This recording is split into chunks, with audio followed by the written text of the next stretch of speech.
Incomplete digestion leaves a toxic residue in the body known as ama. It accumulates when our internal systems lack the strength to fully process the inputs we provide them.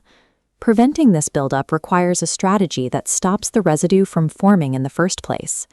The classical Ayurvedic framework treats food as an active daily medicine, a biological program that dictates our long-term health.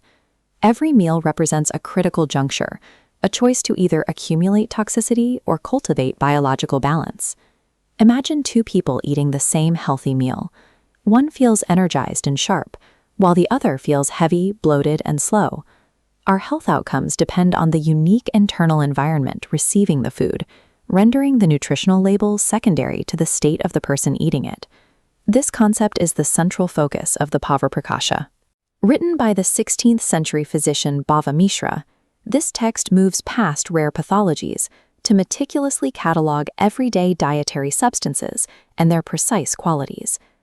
To ancient physicians, the kitchen functioned as the primary clinic. They believed treating illness began with mastering daily sustenance. The arbiter of this process is Agni, the digestive fire. In Ayurveda, the strength of this fire determines your health, exerting more influence than the quality of the food itself. When this internal fire is weak, even the most pristine ingredients stall in the system and convert into toxic ama. Classical texts describe a sequential transformation where food builds the body's 7 tissues step by step, starting with plasma and blood and moving toward deep vitality. A disruption at the first layer causes a cascade, starving every subsequent tissue of needed nourishment. True nourishment is determined strictly by what we successfully transform. Observational, this internal variance is defined as prakriti, an individual constitution governed by 3 biological energies called the doshas. This visualization shows how a single food produces divergent outcomes depending on the environment it enters. Everyone processes inputs through a different ratio of biological energies. A cooling food might soothe a fire-dominated system, but creates severe stagnation in a cold, earth-dominated system. This biological diversity explains why classical Ayurveda rejects the concept of a single diet that works for everyone. Effective eating requires an intimate understanding of your own internal ecosystem. The state of the food matters.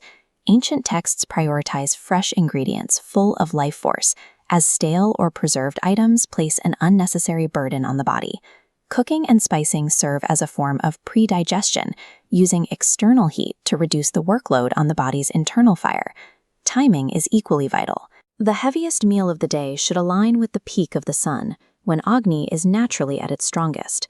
Modern habits like distracted eating physically impair this process.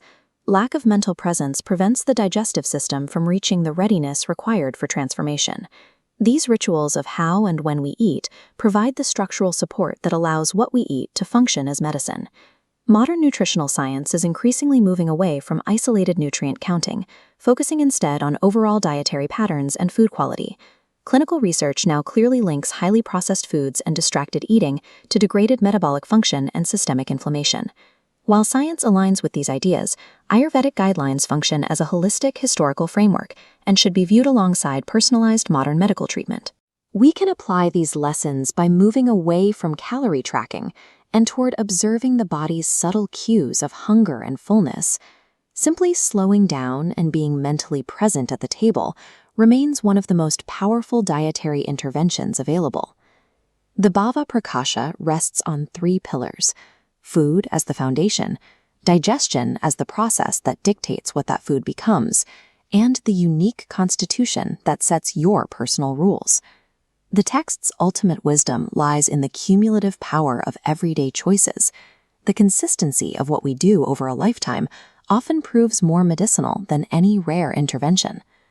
To categorize these choices, ancient physicians utilized the framework of the 6 tastes. Specific tastes such as Madura, sweet, Amla, sour, and Lavana, salty, were identified by their medicinal properties and their specific biological effects.